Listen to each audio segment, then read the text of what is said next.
Now we're really, really screwed.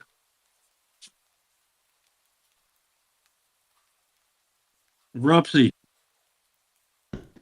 What it do? What it do? What's going on? yo, I'm thinking Dre must have been rugged. I was just talking to myself. I'm here, baby. What's good, bro? What's the news? Shit, just enjoying this nice weather out here in Phoenix for once. It's Oh, actually, it finally cooled down. yeah, it's about 100. We're getting some of that weather that y'all getting out there, so it's not too bad. Just a little light work, huh? Just a little light work.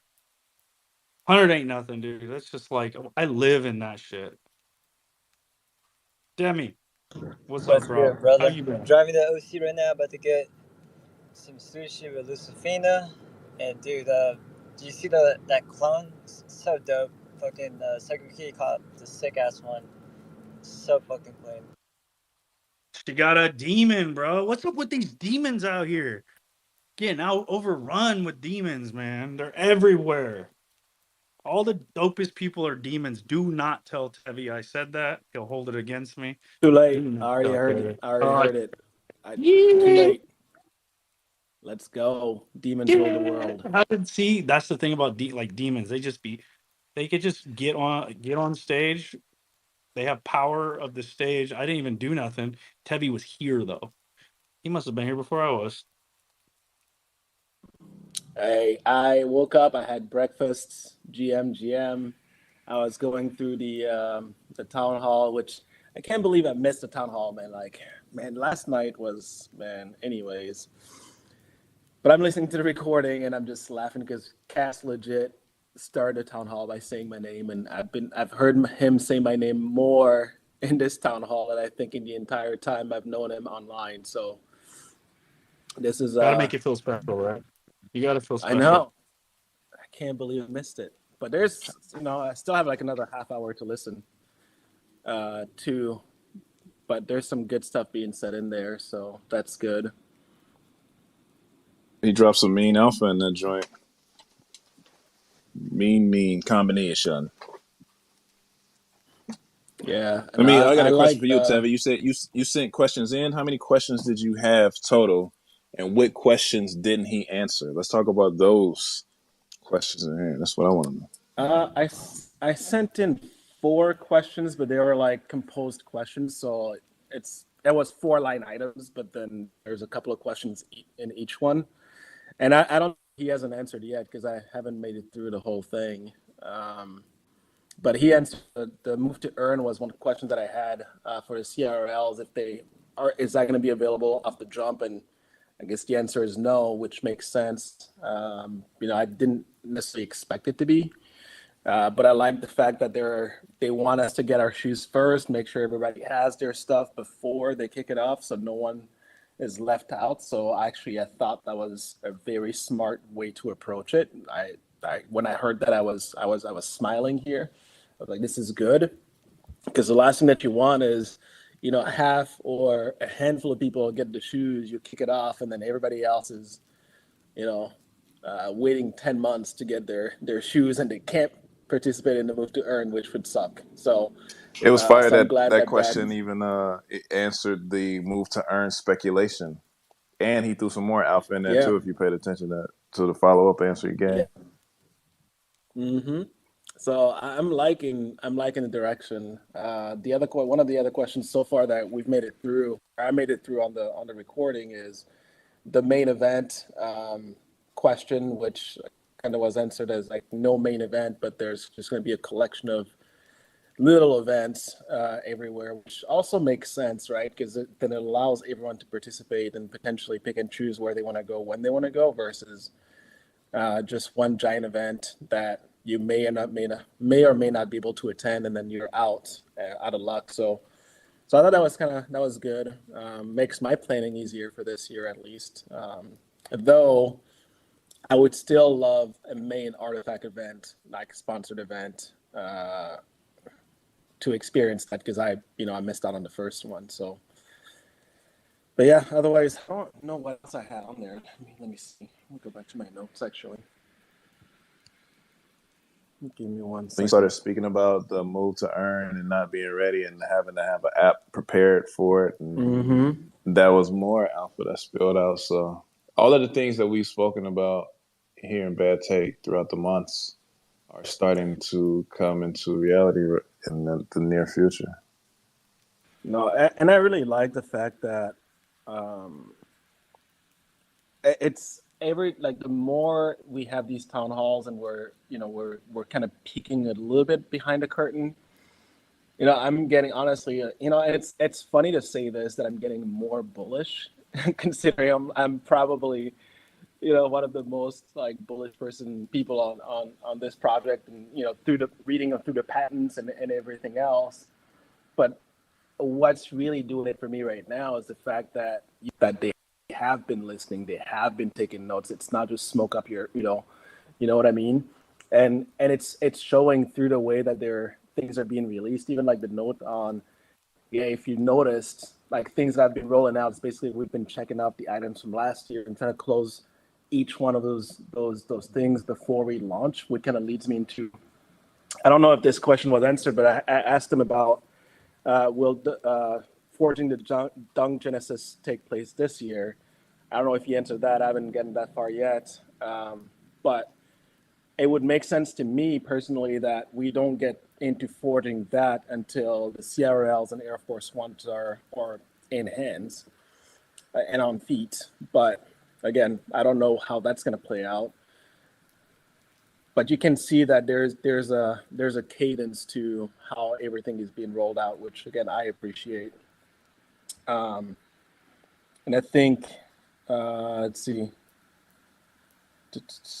I think that was like the only one that I asked about Animus, which he kind of touched on that.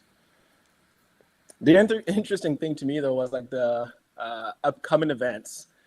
He's like, if it's upcoming, then it's upcoming. But I'm like, okay, well, what is the time frame though? Which I know he can't answer. But that was funny. And then Shadow coming on and saying, did I hear that if it's upcoming? And so I'm like, hey, we're saying the same thing. You're not answering the question, but it's all good. I'm enjoying the recording. But I figured I saw you guys jump on here, and it's early enough that I can join before I have to go on about my day. So here I am. We appreciate you being here, bro. I feel what you're saying about being bullish, man. All of this stuff happening, we've been talking about it for so long, and we've already been through so many other events that have happened, and it's like we still got so much more that's yet to come. We see our rails get here, move to earn Air Force Ones, and everything else that's coming after that. Like this shit is crazy. It's getting out of hand. You know what I loved hearing is when Shadow was like, so, 4 weeks ago you said that I think everybody's going to be, having a different attitude in 2 to 4 weeks or whatever it might be. And, is all those things that you thought were going to happen, have they played out yet? And then he instantly was like, bro, I had one thing specific on my mind that I was thinking about, and that hasn't even happened yet. He's like, there's still so much more stuff that I have, like, that I was thinking of that still hasn't even rolled out. So that got me hyped because you could tell he legitimately was like, oh damn, like no, like really, like just a small part of what I thought was gonna roll out is actually rolled out. So it was really cool to hear that. Yeah, it's a Yo, I vibe. missed. It's a vibe, man. Like yeah, I'm sitting here like I'm flying back next week. I get to go home and find my box of season 1 merch, or sorry, garments, luxury Your garments. dad, your dad stole that shit, bro. It ain't gonna be there when you're there. Your dad's so dripped out right now. You have no idea. He's Not probably, answering your phone calls. oh Hell. man. Like I called him. So here's the funny thing, like funny story. So I get the notification on my phone, right, that the box got dropped off. So this was like an hour before I even get a hold of him. So I get the notification. I go back and watch the recording. I'm like, all right, DHL guy dropped it off nicely, didn't toss it or anything like that. So I was like, cool. So then I text my dad. I'm like, hey, box is here. I need you to go get it, please. He's like, okay. So now I'm thinking dad's on his way, right? Like he lives probably like 15 minutes away from me at most. And so I turned on the live stream and I'm just watching the live stream of my house with the box, waiting for my dad to show up. Took another hour. I'm like, Dad, where are you? Go get the box. I need this to move inside the house ASAP. He's like, well, I was planning to go there at 3, and it's only 2 right now. I'm like, it doesn't matter. Like, I've waited 10 months for that box. I cannot afford to have a neighbor or some random person steal it. So he had to trust his plans. You know, I love my dad. Went over there, so I recorded him picking up the box, moving into the garage, and then I was talking to him through the live stream thing, just asking him if the box was damaged and all these different things. And it's like, no, it looks good. He picked it up and trying to put it up to the camera, and then, anyways, it was a good time. So I'm excited. It's inside the house. It's safe, and I look forward to opening that box, and hopefully everything is in there, which it should be. So yeah.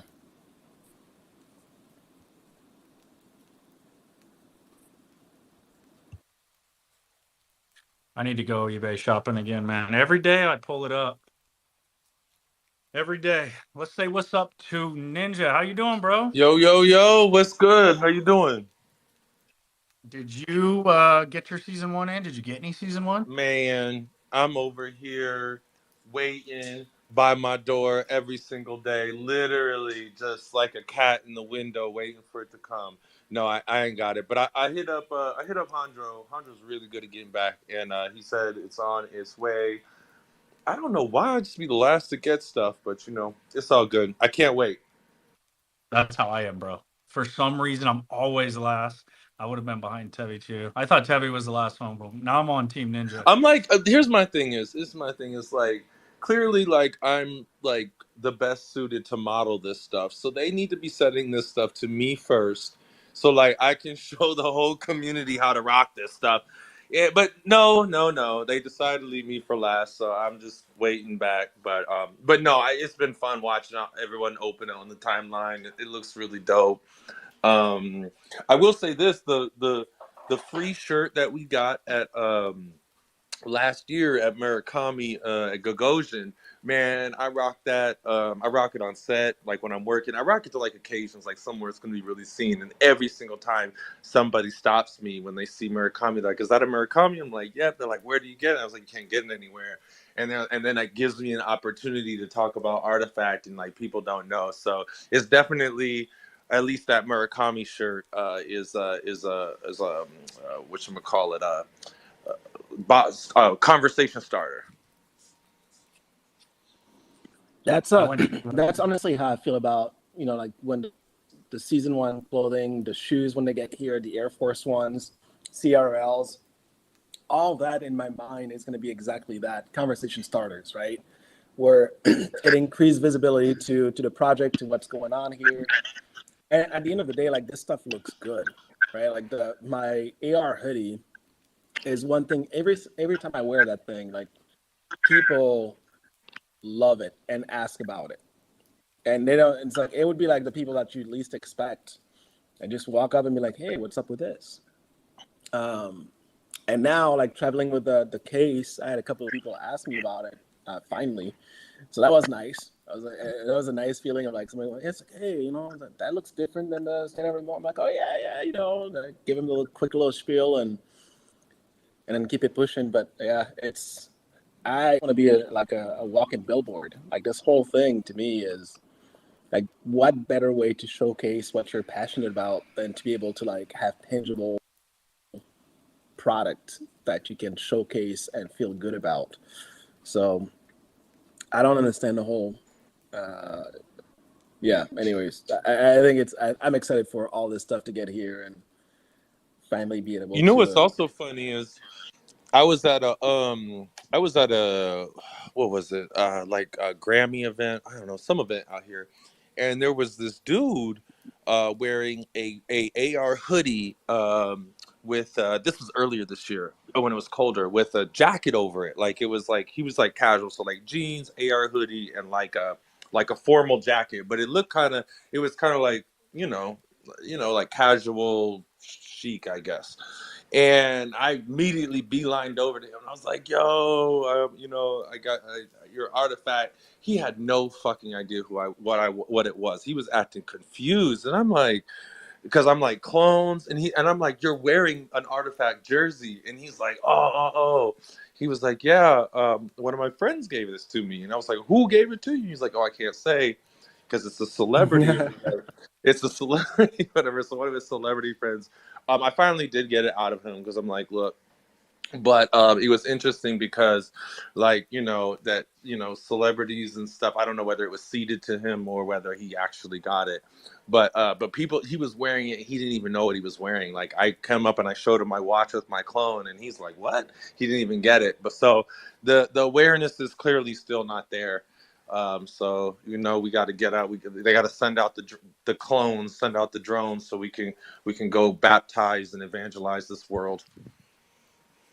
But that's the crazy part, right? Like, with still no awareness, people are rocking it, and I'm sure he felt good about himself, right, wearing that hoodie. And he felt that's what really I'm saying, dope like, once I showed him the AR feature. Like, he had no idea. He didn't even know what he was wearing. Yeah. And I was like, oh shit.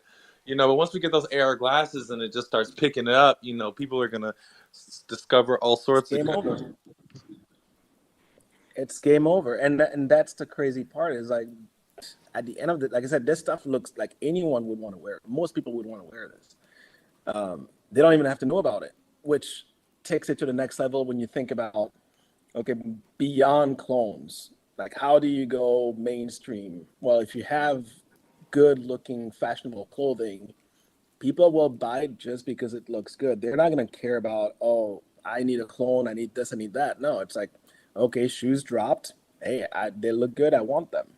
Clothing dropped. It looks good. Yeah, I'll buy that, right? And so that all that goes to help. And then little by little, you get out there, and those who want to dig under the surface will do that and be like, oh, let me learn a little bit more about this, and they'll see the clones, they'll see everything, and maybe get into the ecosystem.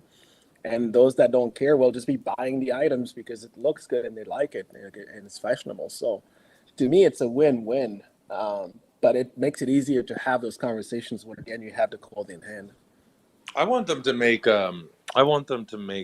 some, like,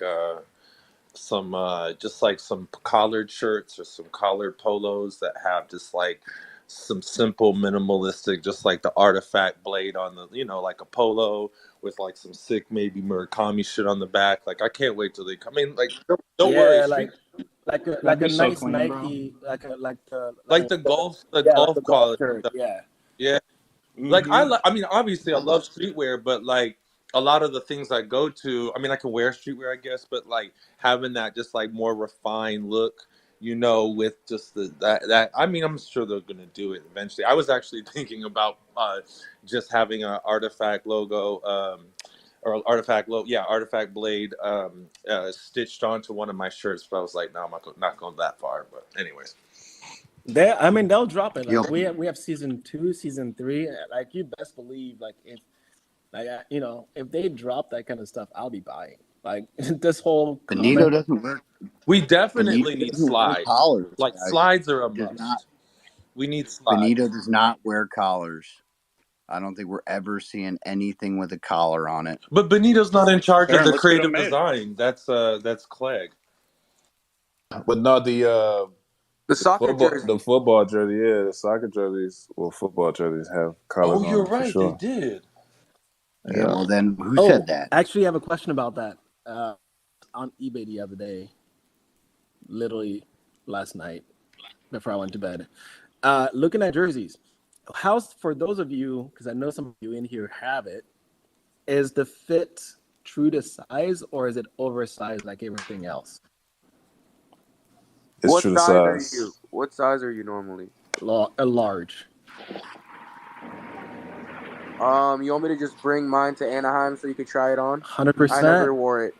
Yes. I never wore mine either. Yo, what size are you? No, Right? it honestly, to me, it fits kind of small for real. What size you get, right? Let me check. To be honest, I don't even I got a know. large. Yeah, I think if it's not true to size, it might be just a little snug. Yeah, it's like a It slim is. fit. Yeah, it's kind of snuggy. You know what that means? Have you guys ever owned a soccer jersey? It fits like every other soccer jersey. It means some more. I've never. CloneX Fit Club, huh, Dre? Yeah, I mean, I think I got too much CloneX Fit Club. That's why it's fitting me like this. But here, let me. It's on my ass a little bit on the. Let me check it out though. Let me see what's up. I feel like so Nike.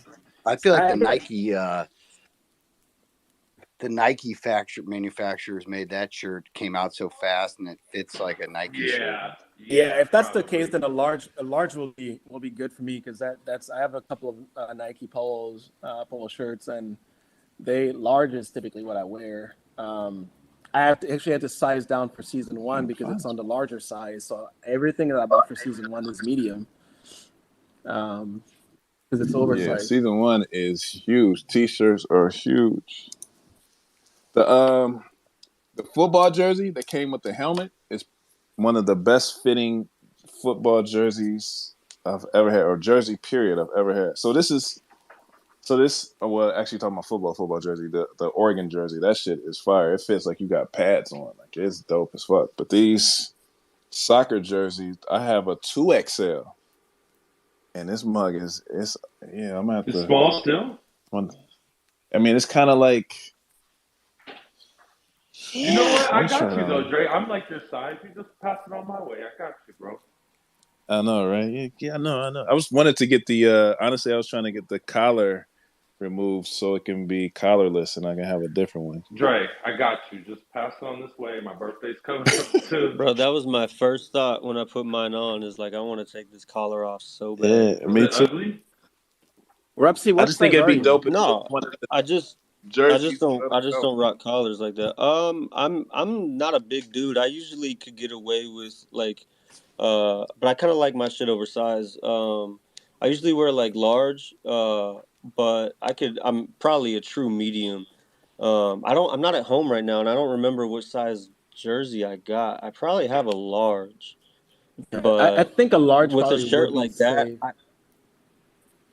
yeah, with a shirt like that, I'd want it to like fit me a bit more form fitting because it's like more of like a like not an athletic wear, but it is athletic wear. Yeah, So that's not like season 1 where it looks better oversized. It's like, you have to wear this one true to size. yeah, so I would probably actually want the medium because I think the one I have, even though it's a large, like I usually wear a large, it's just a bit too big for me. So I think I'd actually want to get a medium. But yeah, first things first though is that collar. I just I don't rock collars like that. Yeah, I think it'll be super fire without the collar, and plus it'll be different from every other one that's out there.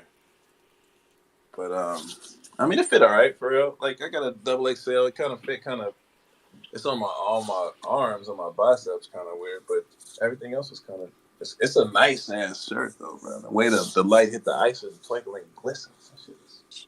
Not winning a soccer jerseys when I found out I had terrible luck, bro. It like confirmed it for me. Got no luck. I bought mine off eBay too, don't worry. No, I want How much mine, was bro. it on Don't eBay? talk. I paid like $100. Oh, that's not bad. I mean, that's cheap. Oh no, that was free. Never mind. But that's cheaper than. I mean, compared to all the other season 1, like I was like, all right, the person got it for free. They have to eat. Typically, if they did charge for that, it would be over 100. And I was like, all right, I was I'll gonna buy say it. A I don't soccer. know. The cheapest item in Artifact is what, the socks for like $140. Yeah, I know. And a jersey from Nike itself is like $150, a soccer jersey. So it's cool. Pump's always getting deals. Hey, does anybody else have a problem with like once they get somebody to agree to buy their artifact shit, you don't want to sell it to them? I have a problem when once I agree to sell it to them, they go ghost. Crickets. They stop answering. Someone wants these pants, and I'm like, God damn it! Why'd you say yes? Like, I don't. You can't get these pants Nah, again. You're dude. always allowed Some to dude in change the your mind. Discord sent me his address, made me make a label, all this shit, then stopped responding. I was like, oh, wow. Yo, Community. when's the shipping date for the Murakami Air Force Ones? October, right? Yeah. Actually, in the town hall earlier, they said that so far there's nothing that has happened that would push it past October, so they're still on track for October. Was And there any CIRL updates? Yeah, what's that CRL updates? Anybody else hear anything on CRL updates? I think that was Tevi's first question. They said that it was still on, and if there was any type of updates that had any type of like delays, they would let us know. But still looking like the end of the month. and there's nothing that's showcasing that it won't be that as of yet. Oh my God. I know, right? Don't get me excited, Dre. Yes. 12 Oh days. man! Oh That's man! what he said. But here's the, he still put that little caveat out there, right? Like if it pushes that, we'll let you know because blah blah blah blah. But it still sounds like on track. So, yeah, I might be. Listen. I'm I prepared for the might be worst at all flying times. into Anaheim. Like I was thinking about this, right? I might be flying in with my CIRLs, fully dripped out from head to toe in artifact Bro, say that clothing. shit one more time. My man said Einaham. I was like, where we Bro, going? you can't just He's gloss out They here ain't over in gonna- that shit. Einaham. Bro. Fuck you talking about? They ain't gonna let you in if you call it ain't. Oh, that how do you say it? Anaheim. Anaheim. Oh, Nah, I that's like nice. Einaham more. That sounds fire. Yeah, I like Einaham. We going to baby. We going to Einaham.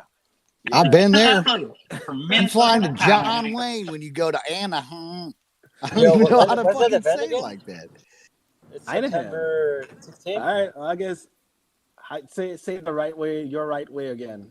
I'm gonna keep saying it Einaham. 'Cause it's Einaham. easier. Einaham. Anaheim. Einaham. Fuck Anaheim. It's Einaham. Now y'all just fucking them up. Yeah, I'm just gonna say Einaham because that's easy. None for of y'all me. can speak 2 languages, but Teddy can, so I don't want to hear it from you. So You yeah, gotta I'm gonna get go with Tevin that. sign that says "Welcome to Einaham." Yeah. Yo, Tevi, how many questions did you send Cass? Itinerary, bro, guaranteed. Bro, He I wrote a love novel. you, but I would never work for you because you would be just like the amount of work. You'd make me do my job, Teddy. Yeah, dude, you'd make me I actually fucking know work, it, bro. dude. Come on, man, you'd ruin my cover, bro. How am I supposed to take naps in the car when I have to do one-on-one walks with Oh Teddy? my God, every afternoon? today I had everybody. I was working from home, and so my wife told the cleaning lady like, "Don't go up there. He's working in his office," and my kids were staying away. Dude, they came up at like 2:00 and opened my office door. I had a pillow and I was sleeping on the floor. I had them all fooled. They're like, "What the fuck?" My wife was pissed. She's like, we skipped cleaning the room because we thought you were working, but you're sleeping." I was like, "Well, you guys stripped the bed or else you would have known that I was sleeping." So I had to go to a different place. Sometimes you got to catch the little bear and snooze. You know what I'm saying? Like a midday snooze. Bro, I got a pair of these pants. I got some reptile pants and a large. So where did you get these, Dre? Like when were deals being made?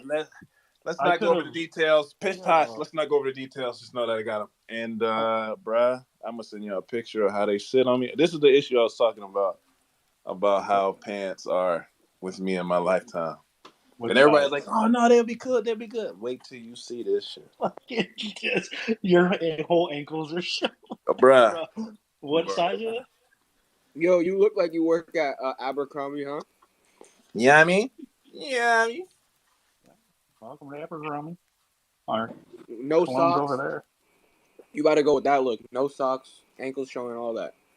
I mean, I got some nice ankles, but this is not how it was portrayed to be.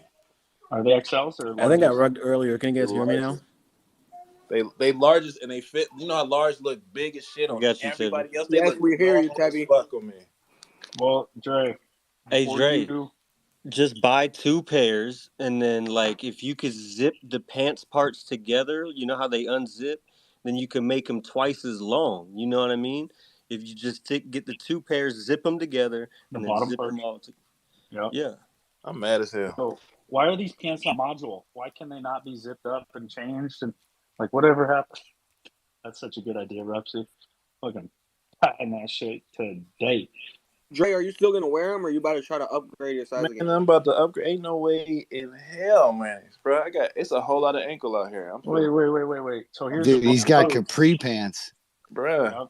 I've been talking to Pump. These classify as nudes right here, bro. All the skin I'm showing. This is crazy. I've been talking to Pump about pants that he's got, and if those CIRLs are gonna be here before the event, like I'm gonna have some pants. Like I'm gonna have to have a pair before this event, especially if the CIRLs are in. So don't give those away yet, Dre. Pump, I can't stop you if someone's gonna buy them. I feel you. What size you looking for? I got these are largest. Probably largest, yeah. Yeah, I think he'd be good. Like, remember the picture that Snap posted up, and he had like some stacks and shit going. Like it was sitting on the pants, nice. Like he tied his up because they were so long. These motherfuckers. Yeah, bro, me too. And mine's a fucking medium. Right here, though. This shit's right here. Thank God I wear high waters, bro. No, that's exactly You what look I'm good saying. in it though, Johnny. I've seen your fits, bro. You rock it well. Appreciate you, fam. You tie them up sometimes and make it like a look. I need a double X or maybe a triple, but then my waist is gonna be crazy because it's kind of. I can get away with an extra large. These larges is kind of on me. You know what I'm saying? I got a lot of booty from the cycling I've been doing for real. I'm getting thick, but yeah, I can do an extra large. But this length is ridiculous, dude. So when you're tall, everybody talks about it and calls you tall all the time, and nothing fits. Nothing fits. Man, such a hard life. I thought being tall was good, but I'm starting to think that I got lucky. Everybody say the same thing. Actually, I wouldn't trade it in for nothing in the world. Yeah. What's up? Is there more ramen? No, you ate it all. But no, my bad. I wouldn't trade it for anything else in this world, right? Like there's the alternative is everything fitting good because I'm small, but I'm good on that. Nah, you ate those, bro. Nah, you ate those too. Oh man, guys. I was gonna buy a bunch of season 1 stuff, but then I hit up my homie Mozzie, and he mocked up a 3D print of my clone, and it is so fucking fire that I could not pass it off. He did a little chibi version, and I'm so stoked. So, bro, if y'all need your clone 3D printed, Mozzie is the dude. You saw what he posted today? His little chibi clone? I'm gonna put it up top. This shit's lit.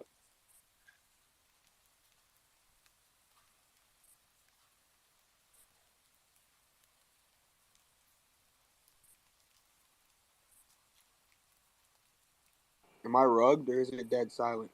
No, dude, I keep rugging, so I don't know, and then I don't want to speak over somebody. You're good. I'm trying to take a photo of my ankles for you.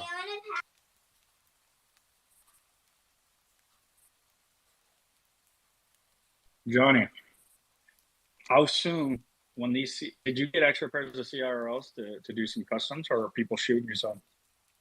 I honestly don't know because this whole time, Zap said he was going to send some out once they were available because I know he even said he wanted his own pair done with the undead. So that I don't know. I do have the whole collection, but I only have like one of each. So not sure what I'm going to do with them quite yet. But yeah, I mean, definitely open for commissions. I just don't want to use anybody's like pair like as a quote unquote paid pair. That's why I was hoping like Zap and the team would actually send a pair just so I can, because the mechanisms in them with the auto lacing and everything like that, like to deconstruct that and then reconstruct it if we were going to do a reconstructed version, it might be a little complicated. So I just want to be able to take it apart and experiment with it and then be able to put it back together. But I already talked to reps about potentially doing like I think we can work around without having to actually deconstruct the shoe about doing the undead pair. So yeah, I think we could handle the undead pair, and maybe obviously we could cook up some customs in general. But yeah, I know East Elorian reached out kind of a while back talking Air Force Ones. So I know there's a handful of people that kind of want to get some Air Force One customs, the human pair especially. But as far as the CIRLs, I think like the undead colorway that Johnny designed, I think would be very doable, and possibly one or two others. But it would just kind of got to get them in hand and see what we're working with and what's capable. We don't want to destroy the shoe. Dude, I have two. Yeah, because I have 3 pairs of blackouts coming. There's 2 extra pairs. I don't know if I'm gonna put them up for sale or try to figure out something else to do with them. I'm over here like, what do I need 3 pairs of blackouts for? So I was wondering if y'all got extra pairs. No, I just got the blackouts. You got a pair of blackouts coming? Yeah, I'm just gonna wear the fuck out of those though. They look good, dude. I don't know. Yeah. Everybody likes the other colorways, but I think the blackouts look. I slept on the blackout on the sand until like literally into the last hour when I realized I couldn't get the aliens Air Force One. So I was like, yeah, fuck this. I'm just gonna pull the trigger on these last two and just complete the collection at least on that, since everyone was thinking about that at the time. So, and I ended up picking up both of Pranksy's pairs that were like discounted, which was nice. I think the Sands are the sleepers, man. Sands might come through and be stupid Dunfire for real. I thought it was Stone. Y'all fucking. You guys. Nah, yeah, whatever they call triple S's, whatever. I think they're gonna come through. Yeah, I got it's like Stone I didn't and have 3 man. blackouts. From Pranksy too, Johnny. I think we all sniped Pranksy's. Well, we haven't even really seen the final Stone version or Sand or whatever it is, because Zap wasn't happy with that colorway that he gave on those samples. So he told me he was getting it changed up a little bit. I think they're going to be sick.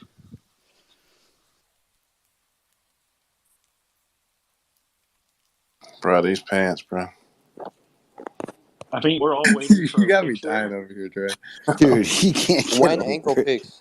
Can it be that bad, that guy? Like, I'm sending them. I just took the pics. That's what made me sad. Dre had to put on some lotion on the ankles before he Nah, took that bro, pic, this is straight raw dog. I'm raw. Guy's dog. all ashy. Raw dog, raw disky is whiskey, man. You know what I mean? But you're gonna see a whole lot of anklage. This is nuts, man. The homies be coming through with the extra long size. Yeah, get a medium. It's all good. Like, bro, you don't know my struggle. Okay. we feel so bad for you, Dre. It's just gotta be so don't. rough. Just so rough being. You don't care. You You don't care. don't care. You don't know what it's like. You don't know. A whole lot of anklage.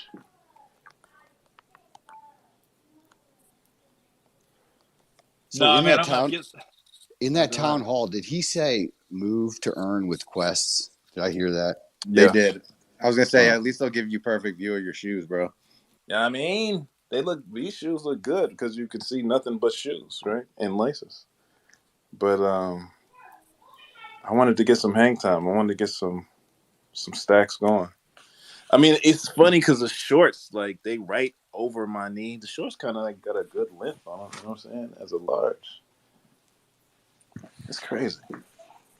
But yeah, Baron, going back to what you said about the move to earn, it's like, yeah, they said that's definitely a plan for these shoes. And it's going to be interesting because there is only 5,200 pairs, all with all 4 colorways. And I know a lot of people got like the whole collection. I know multiple people got like doubles, triples, quadruples. I know it was like Zap got, I don't even know, like 100 pairs of everything, right? It's like you start thinking about the distribution of them and how many people are going to wear each individual model and like what each colorway could actually unlock by wearing them. Right, it's like if they really do a move to earn with these, like how many clones are actually going to wear of the 5,200 pairs, like are going to be walking and actually earning rewards, and how limited are those rewards going to be if no one's wearing them, right? You have to Oh my tie them God. to your waist and just move around with them like that.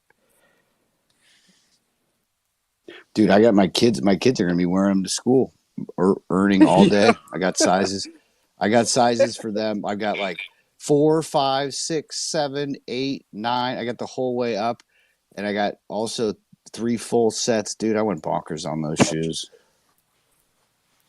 It turned out to be a great decision because I had to freaking sell some clones for that, and it worked out. I just want to know what you're moving to earn. That's the fire shit. And what else it will unlock and how it works with the mechanism. Like, I'm just excited to learn about the technology. Trey. I told you, man.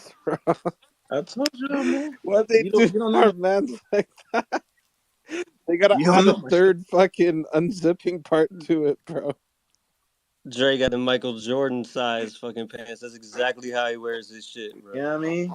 And it's shitty because they the reptile ones and they look dope with the green patch, but it's like, ain't no way, bro. Nah, just save it for one of your sons, bro. You're gonna be the freshest kid in high school. I'm about to fire these off, bro. They about to pew. Jeez. Well, that's part of the best part of the ecosystem. Is everything in this ecosystem, Prince?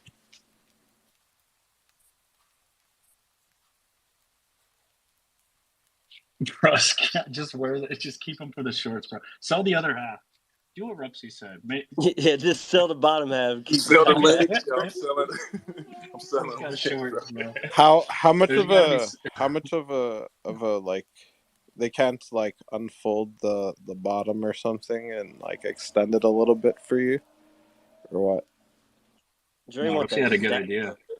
Nah, bro, it's a wrap, baby. I'm gonna show you Dre, the other pants. bro, hit up Andro and just say, yo, will you shoot a message to the manufacturer and see if they could just send some spare material? I'm Give gonna me take some it down more. to the seamstress. Can I get some more leggage? Get some material. I'm gonna have the seamstress add this to the bottom here. 3 to 4 inches of leggage. No, I got these other pants I told you that I had forever, and they look just like them, and they long AF. And I actually took, like, as you can see, I like to customize my shit, right? Like, I took out the hem to make them even longer, but they don't unzip. But they kind of look just like the pants, so it's kind of wild, man. Extend them like you know. Extendo clip. You just gotta wear high tops of them everywhere you go. The high tops don't even hit the highs, man. The high tops don't even hit the bottom. Don't even hit the bottom, man.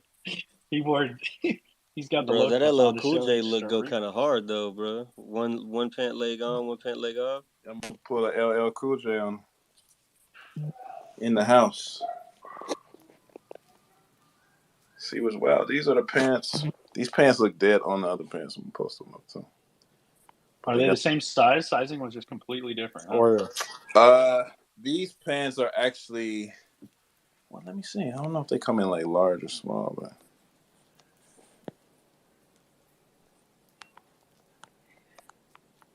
they're full length. And I got some stacks at the bottom. I'm just have to wear these. People are like, damn, where'd you get those? Just cut off the tag, the reptile tag, and have it sewn onto the other Going ones. on, yeah. You feel me? But then I don't have know. any. I don't have any zippage. I don't have These any. are the Dre Mill specials. You feel me? So now I'm in a conundrum. I think if I get like a double XL, it's gonna be dumb big in the waist and long enough in the pants length. You know what I mean? So I'm asked out, baby. This is the reason why I didn't mint them, because I just knew I was coming across some bullshit like this. Yeah, bro. I don't think you're in the position to be buying pants online. Like, you got to try them on beforehand. Or I gotta know how they fit. You know what really fits is dumbass expensive designer pants, like Balenciaga pants and shit. They make them long like that, but then they like $1,500, $2,000, $3,000. And my gallery department jeans, that's where I get them, because I can go get them tailored to fit me how I want them to fit. But then they $4,000 for the fuckers. That extra 3 inches of fabric, man. Whew, I'll tell you. It's crazy, baby. Streets ain't safe. So yeah, no, but I'm dumb excited for the. I like how Cass don't ever open up any alpha, but that's how you know it's time, because he letting it slip through the cracks purposefully, like he's planting the seeds for us. You know what I'm saying? Him talking about the app, him talking about the move to earn. That was all a purposeful thing. He was planting the information for us to have the discussion. So it's go time, man, for real. Did you say an app? Yeah, he said it in the thing when he was referring to move to earn. He said it would have to rely on one, everybody getting their An app. kicks, and two, yeah, the app for it to work. And then he kind of just hushed it off and started talking Yeah, about it was real quick. I didn't hear that part. yeah. Nah, man. I love fucking Even when we were in Miami, I mean, even Zap had it on his phone already, right? When he had his pairs on, like it was like a beta, or like early beta app, but like he opened it up and he showed like the different DNA color types for like different lighting scenarios within the shoes, like based off of DNAs that you had and shit like that. And then he was talking about double tapping your heel for the crypto kicks, and then having it literally like airdropping NFTs into your digital wallet, like just that's how you claim it. So there was a lot of different things hinted just in Miami, and that was a long time ago. It was like a year ago now, right? So Almost, yeah. That shit was crazy. yeah, Dre. I mean, that's where that was my biggest question. Is like if they were going to send us the crypto kick IRLs before the app and Move to Earn was actually ready, and if it does get delayed, if it's because of the tech side of the app and not necessarily the production of the shoes. Nah, so they definitely gonna ship it out. That just means the app is coming soon. So I would say if they're coming out with an app, right, it's gonna include the whole inventory experience and all of the above. So I'm thinking, speculating, and that is, the app Move to Earn. What are we earning? We're earning more possibilities for things that you can utilize that flow with inventory in the inventory app. Yeah, like quest for shirt or quest for, pants for your clone or this outfit or that. Like they'll, I could see it being that, and like you're claiming like these NFTs.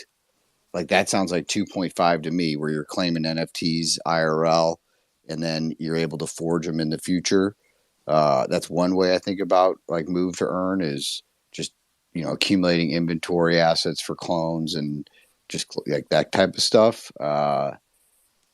And who knows? It could be also just like jewelry for clones and stuff like that. So all that, and then also inventory items, but then also could Move to Earn somehow be connected to Animus and how those things evolve.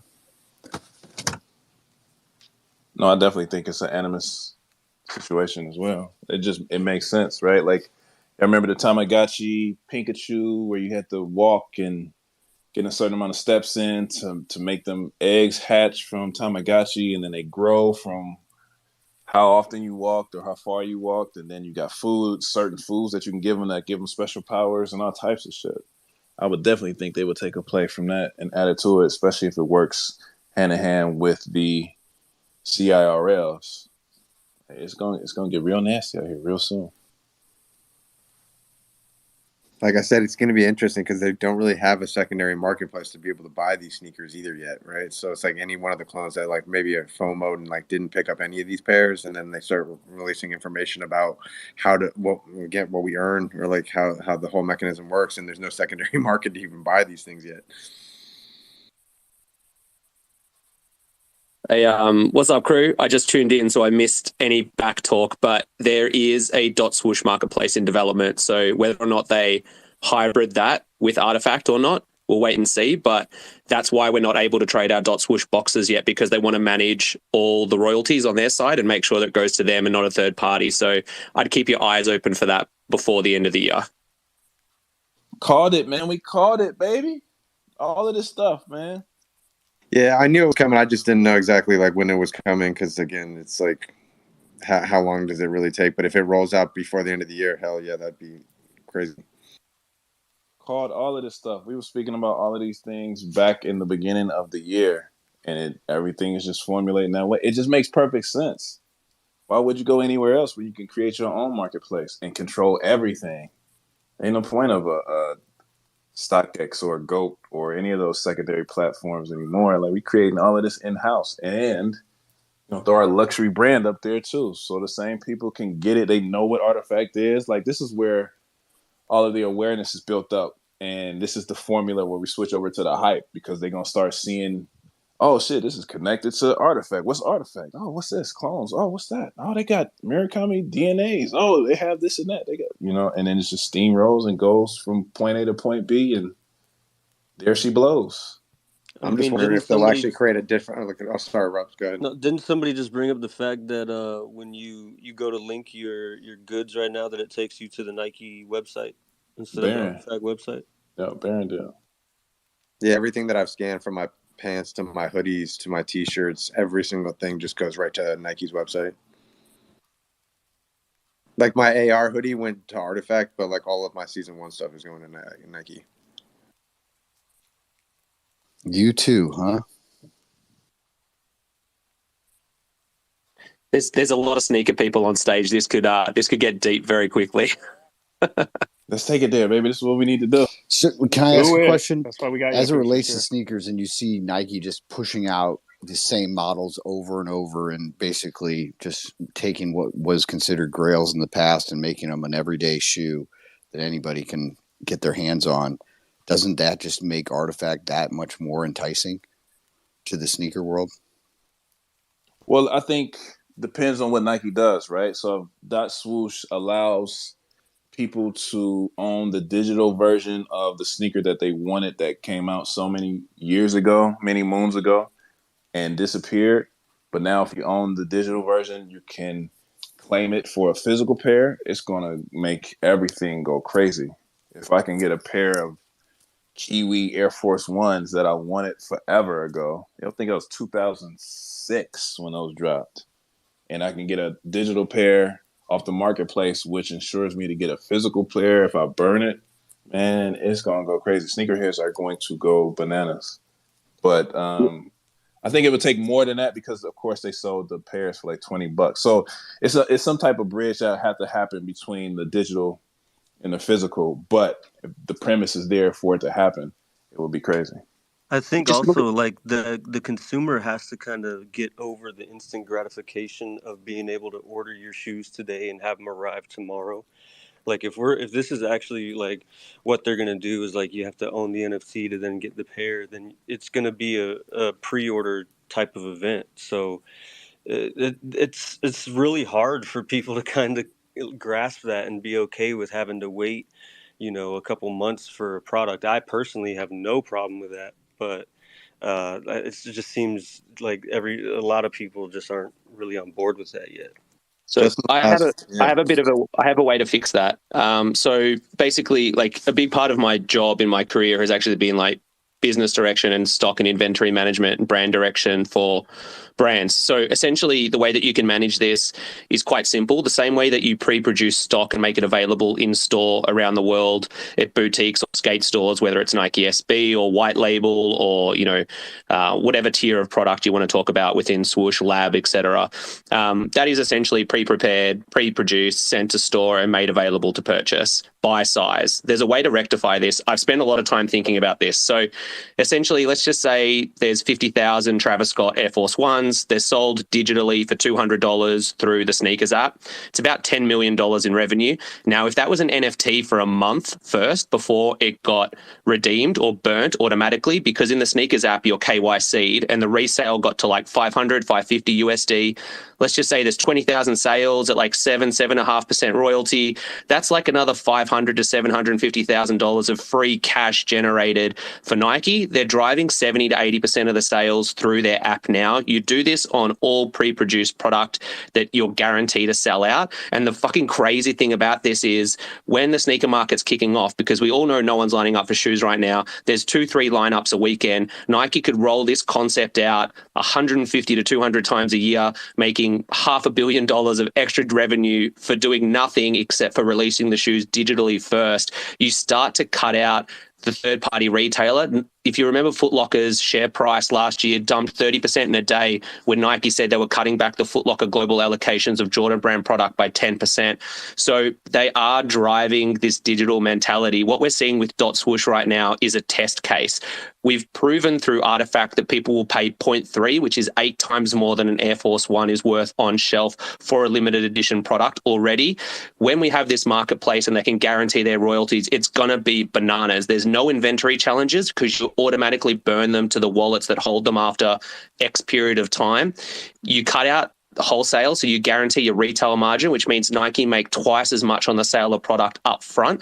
Then you guarantee the royalties on all secondary sales. You put a chip in the shoe, you make it proved, you cut out all these third-party fake bullshit like proving the shoes are real. Like you cut out, like it's just nuts. Like this product stream is going to be so like straightforward. Now you're not going to go do it on a regular inline Jordan 1 where there's 500,000 pairs globally, but there is plenty of limited edition product to roll this concept out for. And then if products don't sell out or mint out in that, release period through the Sneakers app before they're burnt, you just send them to stores as a general release, or you market it as a restock, because we all know restocks are just shoes that don't sell out instantly or deliveries that are late that they hold for a later date to try and get another marketing whack on. So like, to me, I know that was a huge rant, but like it's just so clear to me. And like a lot of the problems around like stock, inventory, production, they don't actually exist when you roll it out into a pre-produced sneaker model, which is exactly the way that the entire sneaker world is built right now. So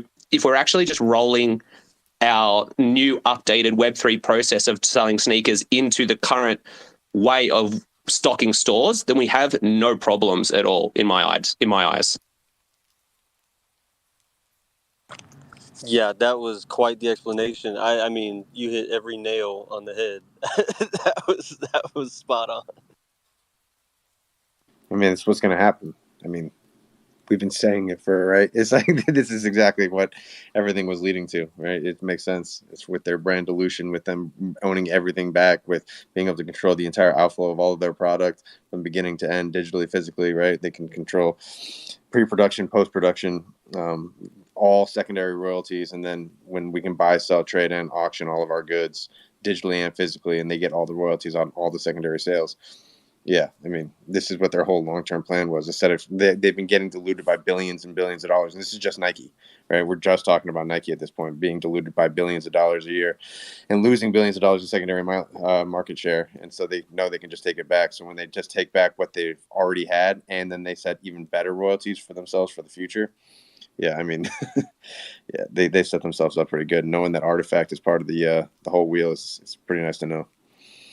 How wild is it, right? So, you know, we've seen the partnership with Apple in the past, and my grand, like, tinfoil hat conspiracy theory is that Nike Plus relaunches with a Nike token and it becomes a where-to-earn health global app that gets promoted all over the world as a way to earn rewards for exercise, and it becomes like a portal into becoming part of the ecosystem by promoting health and wellness when it's actually a data acquisition, brand awareness, like, sort of app, really, at its core. But holistically, like, I sit here and I say, like, maybe in 2 years when I'm watching League Pass with a much more slimline Apple VR headset on, we know that the NBA is scanning bodies now, so you can scan your body in to actually replace a player.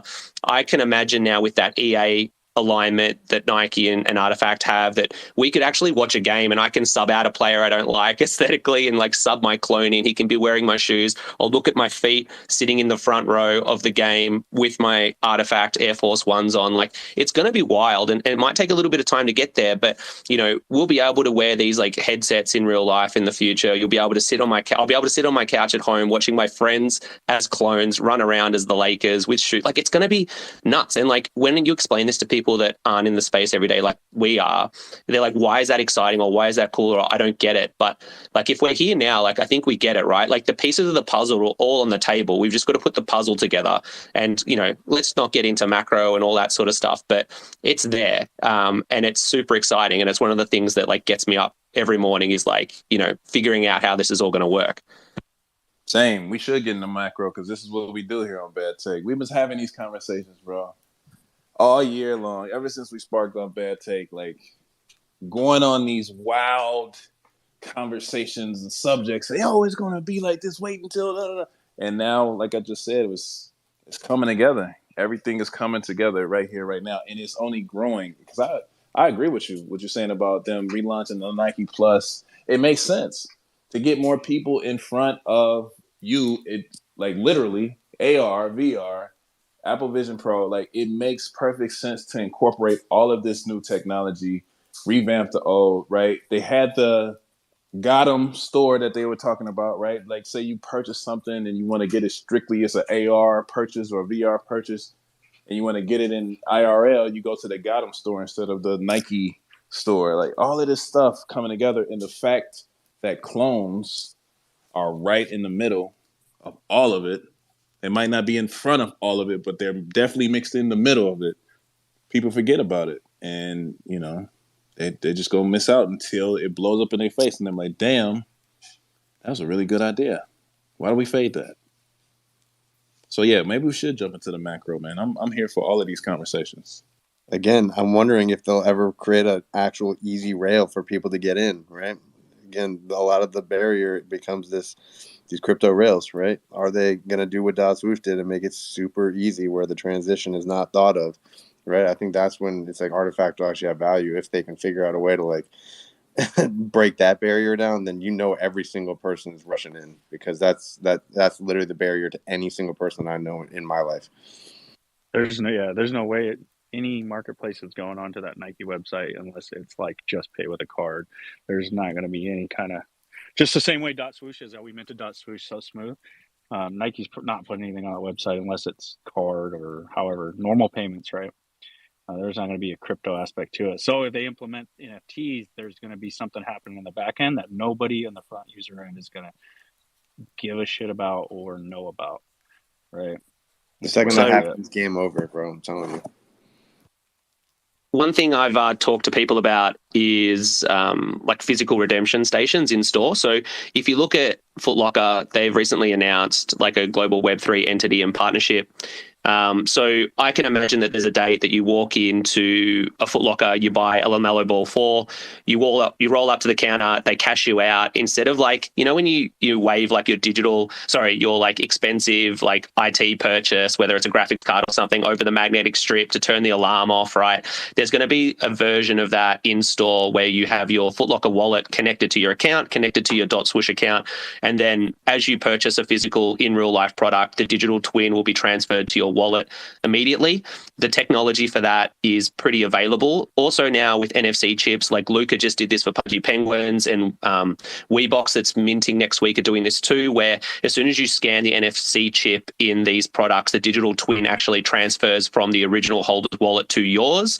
So you actually have the ability now to keep the attachment between the physical and the digital element, even when the physical or digital is sold in itself. So these problems are slowly being worked through. I mean, the joke I always make with people is like, my 73-year-old dad doesn't know when he waves a piece of plastic over a machine why money comes out. It just works for him and he accepts that.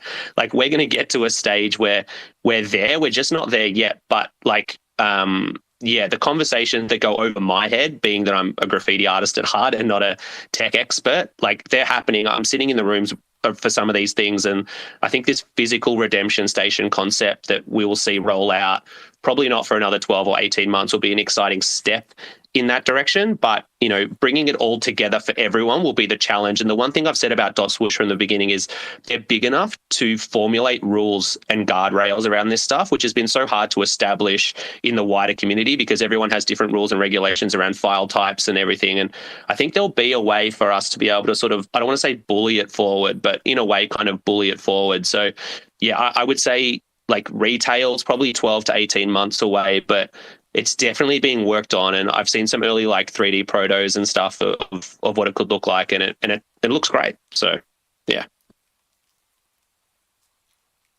I was thinking about this too, right? We had a situation that's been happening all week with Maki and D-Gods and how whales come in and they control the narrative of things. I think it's a plus. Remember when .swoosh first came out and people was like, why they going to Polygon or whatever it was? It wasn't, I think it's Polygon.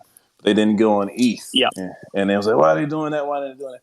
But this prevents that Maki situation that everybody's dealing with. And that's what I was talking about when it came to the future of Artifact and even Animus. And I brought up that point earlier on Bad Take earlier this week about how we have to have things in place where we can't have, once we start getting that attention from everyone else in the space, especially the people who've been here for the last couple of years, they can't just jump in and pull a Maki and try to, double down and blow us out of the water and terrorize us like what's happening with Frank and them. You know what I mean? So I think it's a plus that they have it on a different chain. Stay away, create their own platform, stay away from OpenSea, and I'll definitely stay away from OpenSea now, I'm sure. But OpenSea and Blur and all of the above, and just do their own thing. And like you said, minimize the transactions for the Web 2 normies so they don't have to even worry about any of this stuff in the first place. So it's crazy how all of this stuff is working out. Well, I guess not crazy. It's intentional how all this stuff is working out and lining up so people don't have to deal with that BS.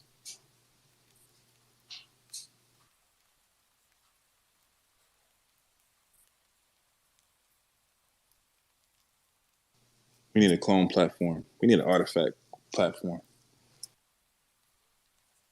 Did I lose everybody? No, I just felt bad. It just dawned on me that I basically just joined and went on a massive rant, and I felt bad. So Nah, keep it going, man. We need this. This is good stuff, bro. We live off of this energy.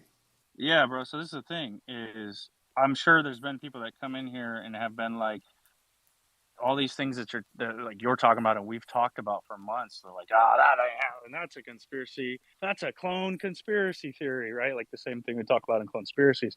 But a lot of this shit ends up coming true, and it is actually happening. So it's actually a pretty good feeling that like now that we're starting to see these little signs of it happening, kind of makes you feel less crazy. Like we've been talking about this shit for months, and now it's happening.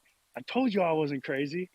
So no, dude, it's a breath of fresh air for you to come in here and have these conversations without hearing us talk about them before, because we do talk about them. No, I mean, I love this space. You guys are all legends. It's like the only space I see pop up, and I go out of my way to join. So, but and I'm not even a holder yet, so I don't know. Like people can shelve that conspiracy theory. I just worked there for a decade, but like it's really is. You know, it reminds me of some of the work I used to do. So I've been on esports teams for two major like global sportswear brands, and like basically the purpose of the development of these teams was around how to grow into the esport world. And if you look at like what Nike and like Puma and Adi and stuff did back in the day, they were like sponsoring tournaments, sponsoring events, creating things like, you know, compression socks, compression tops, like arm sleeves, like gaming chairs.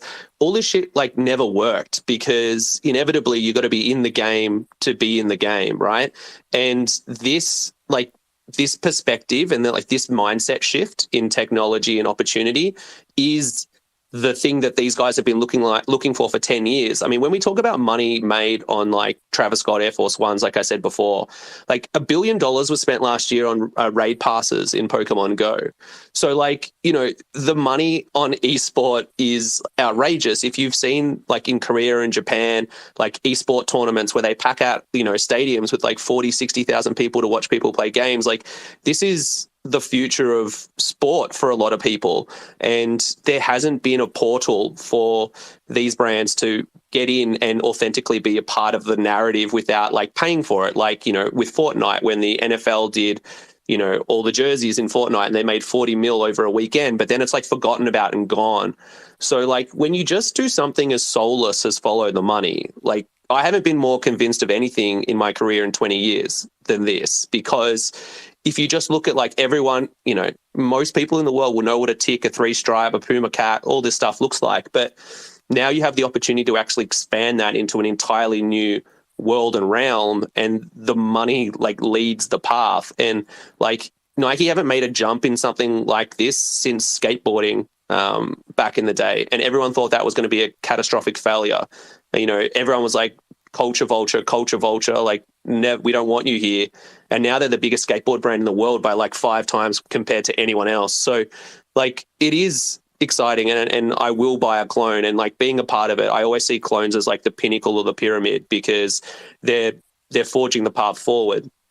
I'm really excited about seeing what Animus does. And like we talked about last time I was here, seeing all the other things pop up by the team, like the Dunk Protos and everything, like that's just a pullover sample. Like that's real early, but showing people that sort of stuff takes some of the pressure off the Animus drop, which is what I wanted to see. And I think is really smart by the team. So like overall, like this makes sense to me more than anything else. And I'm biased because it's my career, but it's just cool to be a part of. And you guys are all chill, man. Like there's no brashness in this space, which I like. As an Australian, we're pretty chill down here. So I have my coffee and listen to you guys in the morning. So yeah.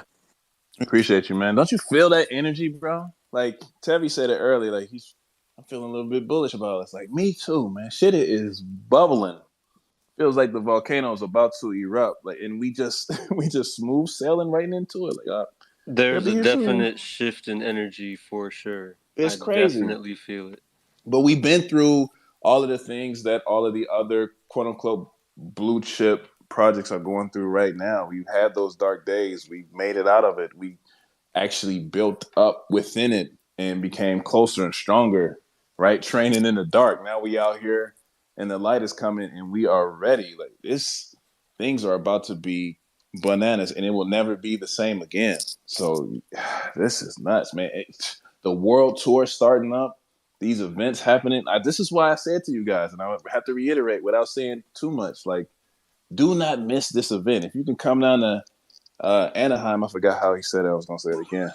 If you could come down to Anaheim, bro, come, because I'm telling y'all, man, Y'all, if you can make it and you say, nah, I'm gonna wait on it, I'm gonna miss it out and not just watch it live or whatever, you're gonna be like, fuck, I should have been there. That's all I would say. It's gonna be one of those. Yeah, man, 2 years down, bro. It's crazy. Day ones, anyways, it's crazy. 2 years. Cast that in the space. It was like, yeah, it's like when you really look back on it, all the random spaces we've had, all the conspiracy conversations we've had, all the group chats we've had, all the drops. I mean, all the random airdrops and season ones. It's like, you think about what we've been through already just in 2 years, and we're building the foundation. We are the foundation of this whole thing. So it's just dope to be the story, right? When they look back and they tell the lineage of this brand and they tell the history of it, and 10, 15, 20 years, it's like, yo, who was there? It's like these are the people creating, doing it, building the foundation for it. So I mean, the most grateful thing I have is honestly the people that are in the space, the people that are riding with us. Honestly, that the friendships that we've created it's insane. That's grateful a fact, for all man. of you.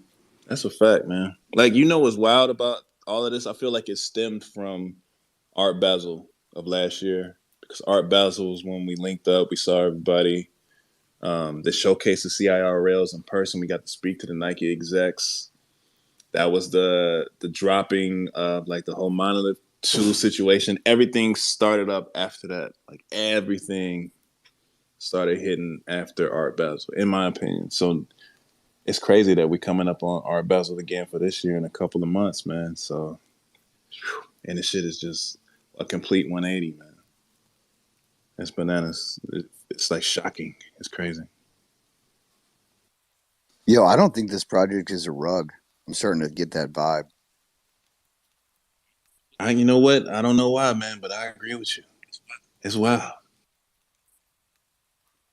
Bro, if sorry, I'm back. Did I rug? I came back, but I still can't get over, especially after what Secure just said, people pushing the FUD that Nike doesn't care about Artifact.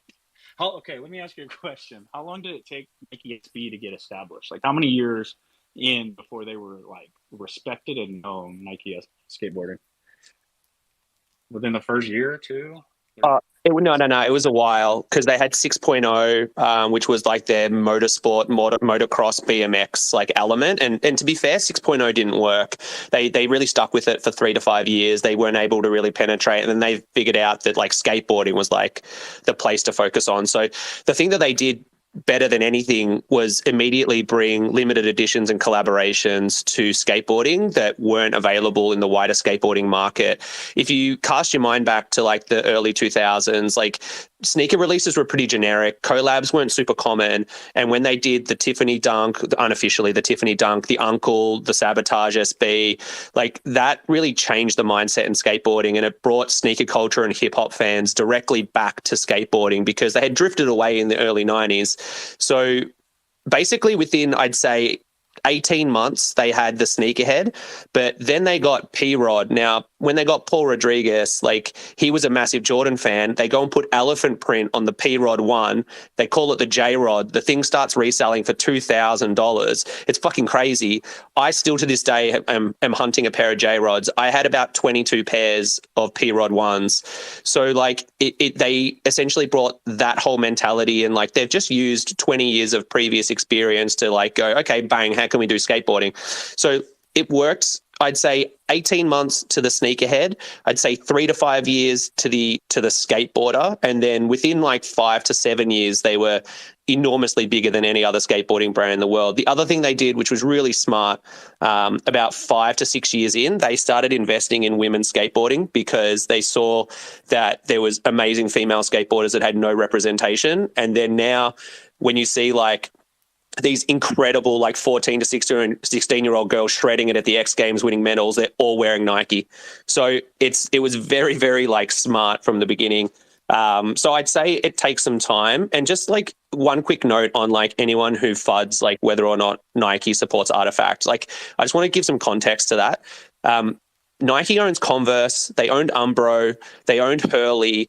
Like they're not responsible for marketing entities that they own exclusively. Also, like the people who say that are morons.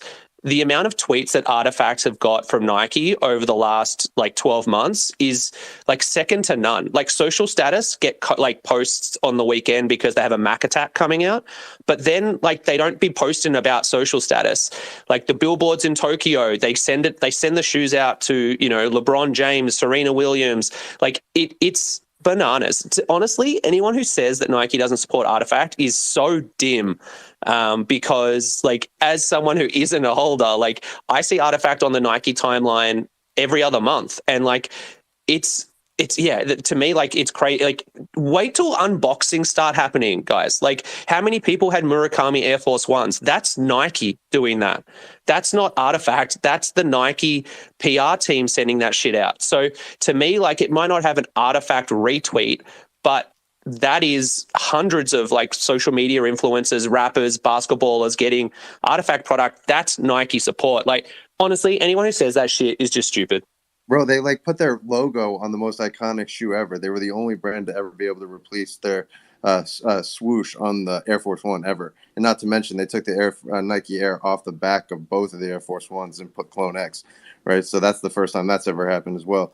Not to mention the Crypto Dunks as well, right? That has Nike's swooshes on the lateral and medial side of that shoe, right? So if you don't think there's going to be a massive marketing campaign when that thing is ready, Nike's going to push that thing like crazy. I mean, there's no Artifacts blade on the medial or lateral. We got small logos and hints here. Obviously, we haven't seen the final, but based off the dunk that they've shown us, yeah, Nike's heavily invested in that as well. I'm telling you, man, the unboxings, that's when they get these shoes in their hands, they can touch them, they can smell them. Fat Joe might lick them. It's going to go crazy, man. Like wait till all these YouTube kids that run these like reseller, you know, store, you know, shows and like, you know, these TikTok accounts and shit. Wait till these Air Force Ones start rolling into stores all over LA and New York, you know, for people to buy over the counter and resell. Like the promo is going to be wild. Like, and this is the thing, like I say, people get offended sometimes when I say like 0.01% of sneakerheads know Artifact exists right now. Like that's just the reality of it, right? But even get to 1 or 10%, based on the supply of stock that's available, it's crazy. People don't know how many shoes are produced when things are limited, which is one of the things I love about on-chain footwear is knowing supply. I love to know supply, and it's very scarcely held because it's a hype driving mechanism and a brand building tool for the brands to use, right? So I can tell you, like when a bread Jordan 1 comes out, there can be 400,000 pairs across the world. For the most limited lab release, like off-white Jordan 1s the first time, there still might be like 40, 50,000 pairs. To have hundreds to thousands of pairs is wild. So when a pair of like these turn up in these high-profile like YouTube shows where kids are running their reseller stores and shit, it's going to be nuts. The coverage will be crazy. Man, my man's dropping gems, bro. What does it sound like? That's crazy. No, y'all are cooking. Can I ask a question as someone who doesn't know? Is there a sweet number? Like, is there a sweet spot number in between like how many need to be produced for there to be enough awareness and to also be pretty limited? Like, are the 1,000, 2,000 too limited for there to be awareness, or you think that it'll still be most shoes are never most shoes and the numbers and the quantities of shoes produced by these companies are never actually known. Right. Yeah. It's like, and then, so this is what the fake factories and the dilution of their brands happen, right? It's like Nike knows the total quantity, but like those aren't really published numbers. And all of a sudden these fake factories make hundreds of thousands of the exact same pair, right? And then they sell it in these secondary markets. But when they're actually attached to a blockchain that's actually with chips, with the authentication, then they're actually published numbers for proven numbers and sizes. And this is where the value of shoes and all that stuff is going to go crazy. Right. I can most of this is go ahead. I can give you a little bit of info because I worked on allocations at Nike and Converse and Puma. So family and friends is usually anywhere from 500 to 1,000. So if you think of things like SVSM LeBron 4s, you know, Ronnie Fieg, Kith colorways that are only available at his store for family and friends, like that sort of stuff, that's usually a production run, and they call that like a sample production run, and that's like 500 to 1,000. When you get to Nike Lab, which is like the most limited tier within Nike, it's somewhere between 5 and 10,000 traditionally. That used to be called Black Label, White Label, Hyper, like there's so many different names for it over the years. The tier down where most people will line up for a pair of shoes at the front of their local store. That's a production run of usually around 10 to 50,000. And then after 50,000, you start to talk about like Foot Locker level raffles. So if you start at the very, very top where there's only like 1 or 2 stores across the world, or it's shit you just see in eBay, like then it's going to be 500 to 1,000. Things like Freddy Krueger dunks, like that's just an actual sample that never got put into mass production. So for those, there could be anywhere from 100 to 150. So I had a lot of like, when I worked at Nike, I had a whole bunch of like Zoom gens like that never came out. That's just because regions order samples to sell it in, and then the shit gets cancelled. That's why they're all basically size 9.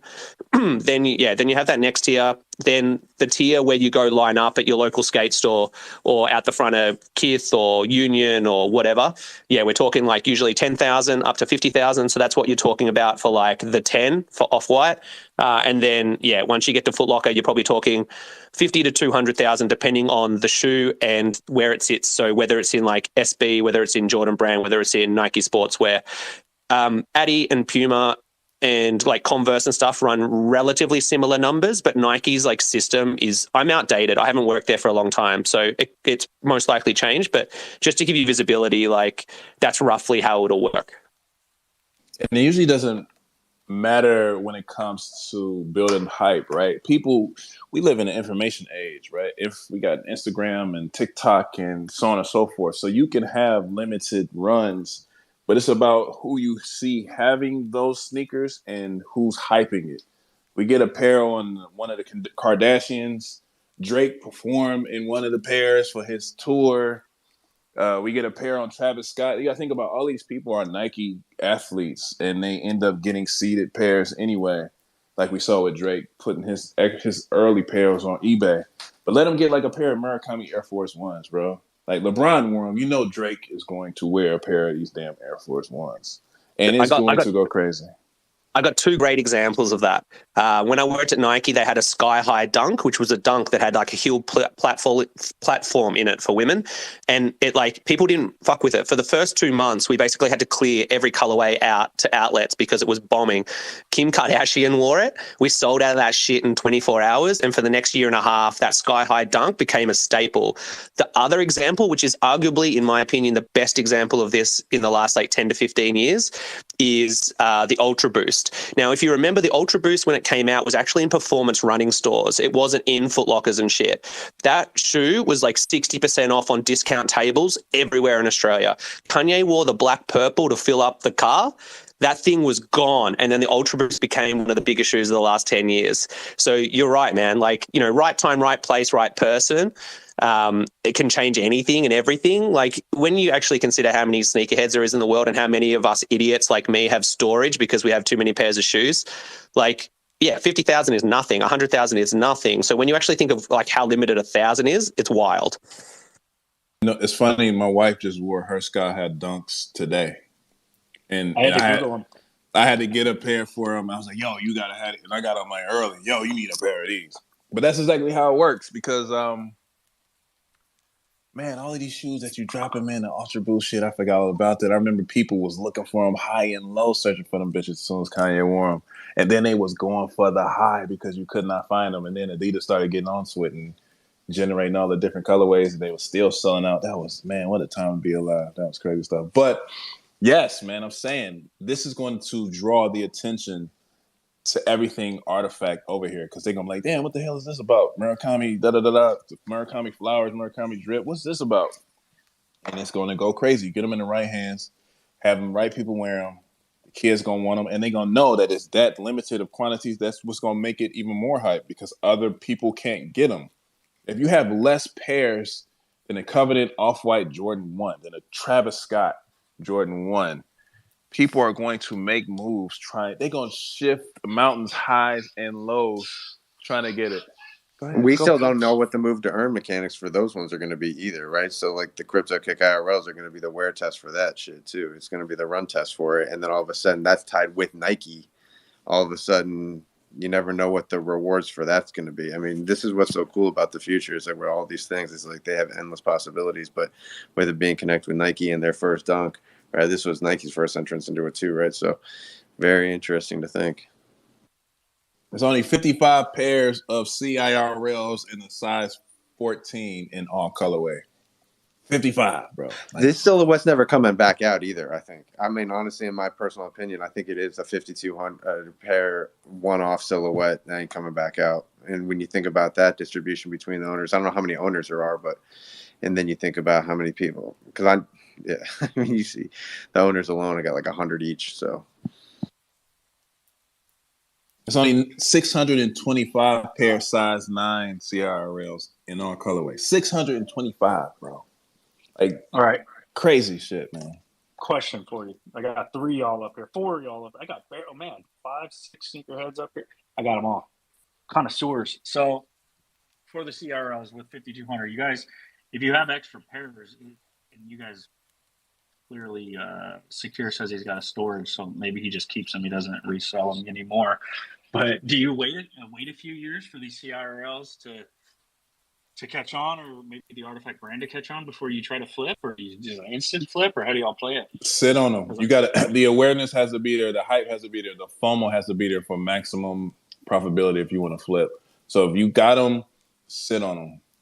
Sit and wait. Yeah, this isn't like a big, like, a Travis shoe that's going to have like this window of opportunity, pretty much, unless you have like an OG Travis or something like that. But like, I'm kind of the mind of like, dude, I got a closets full of shit that I don't open, I don't look at, I don't wear them. They're just there. And I know in the back of my mind, like at some point, I'm probably going to have to sell these, but I just keep them until it's time for me to either need to get rid of them or, like I just want to move on, so I don't know with these. I think it just kind of depends. Like, yeah, it could be somebody coming into the community that wants them, and maybe you're willing to get some, a good deal for them, or I do feel that over time these are going to be worth insane amount of money, especially the dunks are just going to be stupid over time. But the Air Forces and the crypto kicks, even the space strips, man, all that shit, like Artifact is going to be massive. And when they are, it's always the first. What did they do first? What was their first drop? What was their first thing? And people are going to look back and do their history, and they're going to see these, and it's just going to be, insane. So hold on to them, man. I think there's 2 ways to play this usually. The first is you either sell straight away or you hold it. Sneakers, typically, if you look at StockX on the launch day of a product, it'll hammer in the first like 24 hours and then drop off as the people that deem themselves like needing to have them have acquired their pairs. The other thing just to consider with these, so I'm Australian, which means I can't have a .swoosh account, and I couldn't ship these products to Australia, so I'm going to third party drop my shoes, but I still don't have a .swoosh account, so that still gets me shady. But there's a motor in these shoes, so we all just have to be aware of that. If you think back to like the Adidas one in like 2010, 2011, something like that, which had like an auto tension system in it, that thing started to like break down after about 2 years and stop working. A lot of the mags that Nike produced are not actually functional anymore. So we just got to keep an eye on that. I think my point of view on this will be, if there's an immediacy of return, then it'll be really interesting. And what I mean by that is, obviously, if it's connected to Animus and there's a where to earn element within these shoes that is deemed to be desirable by the culture and by the sneakerhead or by the Web3 aficionado, then the price of the product, I think, will probably peak pretty quickly. So I think there's like some external elements to this that maybe aren't necessarily considered within a traditional sneaker release to keep an eye on. Like, so yeah, I would say at the start it'll probably hammer, and then it just depends on what the sustainability of these shoes is. Like traditionally, a midsole within a Phylon, Nike produced midsole with an air unit has a lifespan of about 5 to 7 years in a room that is considered to not be humid and have pretty decent climate control. So the problem with a lot of these like shoes that you see on eBay and stuff where people have worn them once and the midsole's exploded is because the foam hasn't been compressed, and as soon as it's worn it just like blows out. So this is a pretty new production methodology. They're trying to build it into Air Max styles and stuff at the moment. So there's a lot that could go wrong long term with a shoe like this. So if people were looking to flip it, I'd say my advice, like as someone who's watched this for a long time, is keep an eye on the first 72 hours. And then if you don't make a move, then it's probably best to hold it. But think about it like this too. Another point to make. Once Artifact gets pulled up into the ranks where everybody knows what it is, that's when they're going to be like, yo, what's going on with that? What is this about? Oh, just like we saw, like, Shadow is a perfect example of that. And Point, they came in and they missed all of the minting for these things when they came in. And like, oh, shit, what is this? And now they're looking to grab and get into it. So I think a lot of people on a grand scale, once the hype comes, they're going to do the same thing. And that's when you can provide what they're looking for. Again, they don't have a marketplace to sell the physical to the digital yet, right? And this is another thing that a lot of people are waiting for. So yeah, you can go on StockX and maybe hopefully get it, right? But like you don't know, right? And so at the end of the day, it's like until they have an actual marketplace where you can actually get the physicals, yeah, that's where the value is going to probably come in once they actually have a place to trade it. Are there I'm gonna think into like a different kind of think in a different way. Are there any negatives that you guys can think about Nike centralizing a marketplace for everything? What kind of negatives can we brainstorm? Wait, what do you mean centralizing for everything? Like what? How are you talking without your mic being on mute? That's crazy. No, I'm unmuted. I'm unmuted. It wasn't showing like it was off mute for me. That was not. Like, are there any negatives for with Nike having their own marketplace where everything in their kind of ecosystem can be traded? Do you think that it'll also still be able to be traded on other marketplaces as well, or will something be implemented where that's your only option? I think it might be a time release. I have no idea. I've actually thought about this for a long time, but it's like almost when they do these sneaker drops, like Secure was saying, it's like if they do the Travis Scotts, for instance, right, and then they do the 50,000 or 100,000 pairs digitally, and then they can only be traded because they are digital assets only on Nike's marketplace for X amount of time, and then you'll be able to actually forge it after a certain window of time after they've been able to collect X amount of like royalties on secondary sales, and then that's when the forge window opens. And then once they actually get into physical form, then they can be traded into like store locations and other things like that. But just my thought. That's what's going to be really interesting with all of this, right? Because we see that Nike, I don't want to say they're struggling, but I guess it is struggling. I just don't want to say that. But they're struggling to make these sales, and they see other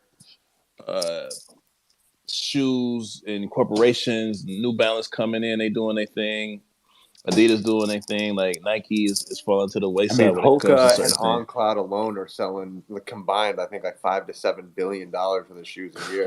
Crazy. Got Solomon selling $2, $3, $4 million, $1 billion worth of shoes a year.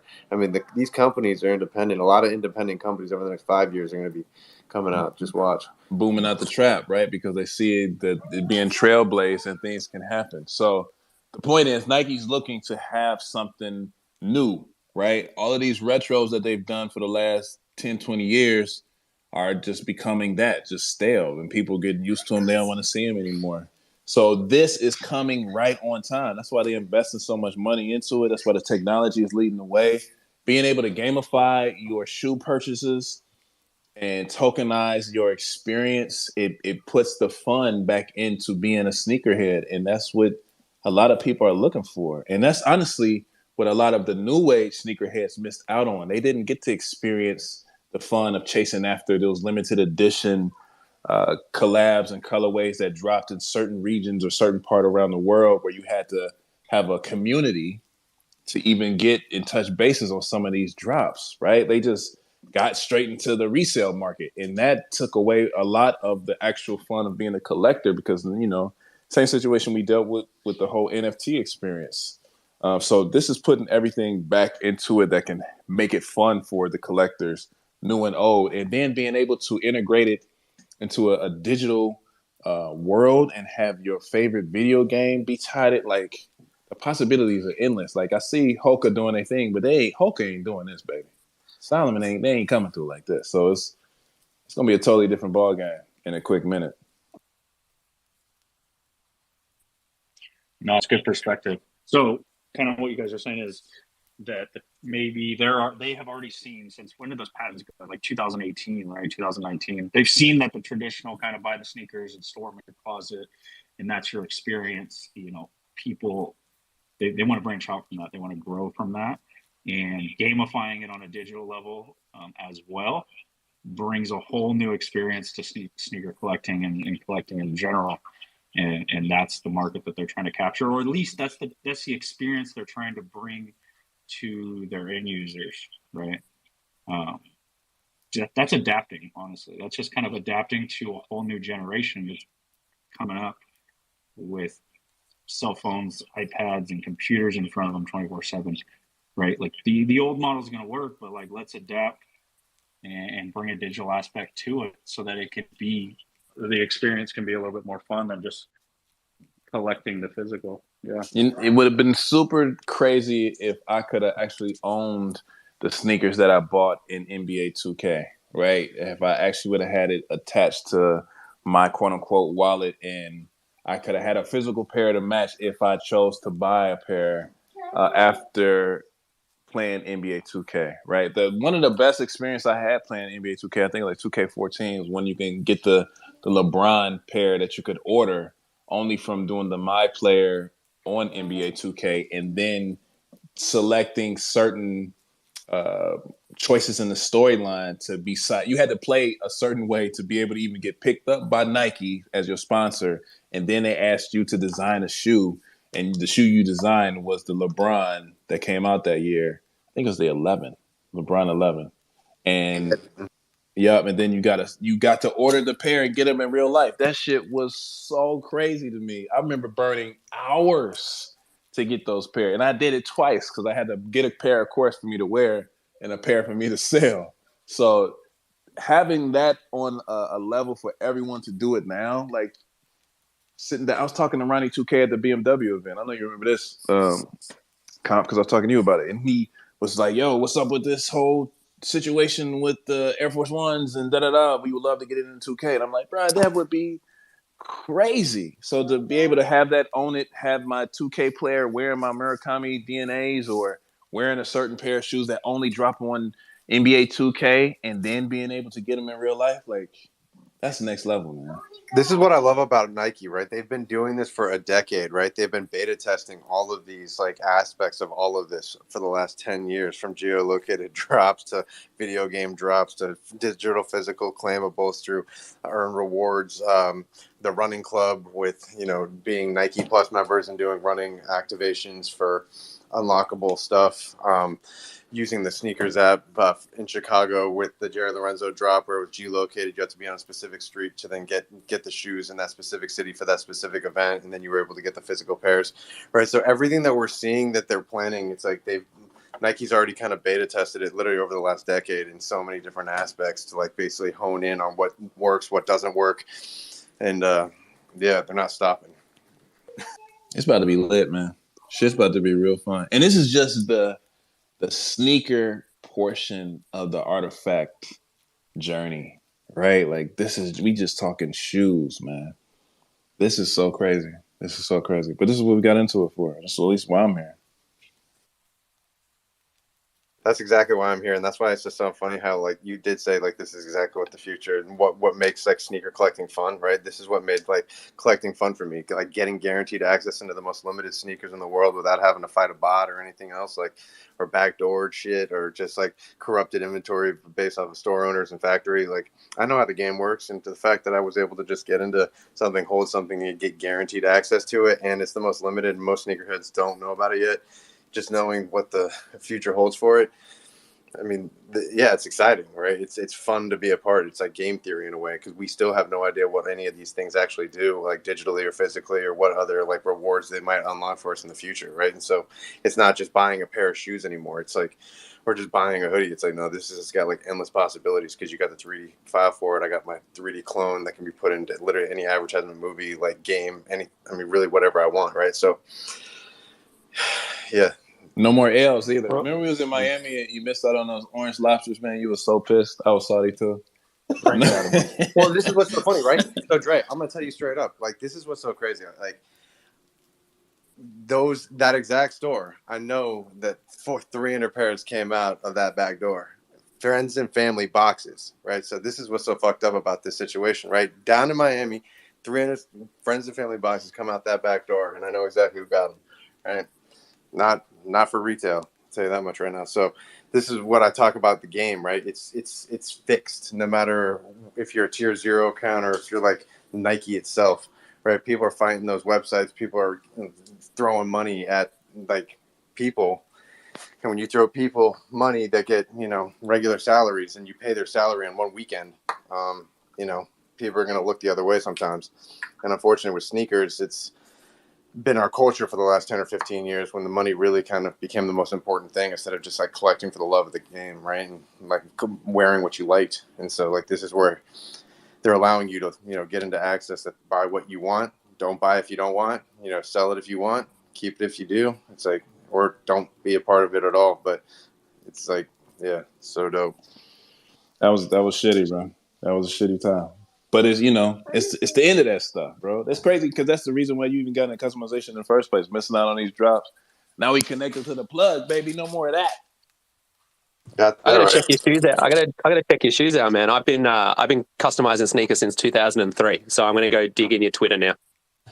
Not been, dude. I was gonna say I'm a big fan of yours as well. I mean, I've seen your work over the last year or so. I've been kind of just seeing everything that you've been putting out, and I heard you in spaces like here and there. But yeah, I'm a fan. Crazy, you guys don't even know each other. You're both so talented, man. We got some motherfucking legends in the community, baby. I know, man. Like Johnny is like, I consider him a friend, a close friend, like just from being here. And just when I met him, it was like, oh man, this guy's a G. And I can't wait to meet Secure one day. I mean, it's just like we all like the same stuff and we're very different people, but we all have common interests. And that's why this thing works, man. Fuck. I can't believe this is happening. I'm sitting here like kind of in awe of the moment because it's just great. And it's like so many things in life. It just feels like you're going down the wrong path. It feels like hard work doesn't pay off. Everything works for everybody else but me type shit. And all the nights that we spent in here, it's just like the whole time, I'm glad I got to meet the team as early as I did because I saw it in their eyes that they meant business. And that's what kept me here. The people kept me here, but it was that look in their eyes and and they being so young. It's like, this isn't their last stop, man. They're not even close to being done, dude. They're so hungry. I'm just stoked to be here, guys. That's all I got. I think, Johnny, by the way, your shoes are fucking wild, and I want to know what factory you've been visiting because I've spent a lot of time in China, and some of those tables look very familiar. I just, like, a little bit of story time with Secure D. Like, back in, 2002, 2003, I went to the very first Sneaker Freaker swap meet. I think I've told Dre this story, and I was the first person in line and I nearly left because 10 minutes before it started, there was no one there. And I thought I was getting trolled, right? I didn't have a mobile phone. It was just in this hall in the CBD in Melbourne. And I'm like, man, will anyone even turn up to this thing? Do people even collect sneakers? I was just a Jordan fan. I got a job in a bakery when I was 13 years old after school to save money to buy Jordans because my parents couldn't afford it. So I'm sitting there and I'm like, man, I don't know if this is legit. Maybe I got trolled. There was just a forum and I didn't have an internet phone or anything, right? So I can't check it to see if it's real or not. And then I saw a guy walk up the stairs with a big box and I'm like, sneakers? And he's like, yep. And I'm like, cool. And about 20 to 30 of us rocked up that night. And to this day, I still speak to those people. That night I met a designer at Nike. One of the guys is now the head of collabs for Reebok. Obviously met the guys that own Sneaker Freaker magazine. The point is that 20 years later, I still talk to these people weekly. And rooms like the one that you guys are building here feels to me like the same thing as what that did back then. And if you have enough people with a good attitude moving in the right direction with belief about something, you can get something done. And for me, one of the things that gets me on Twitter in the mornings when, things are grim or gets me to come and chat to people in a space is the opportunity, right?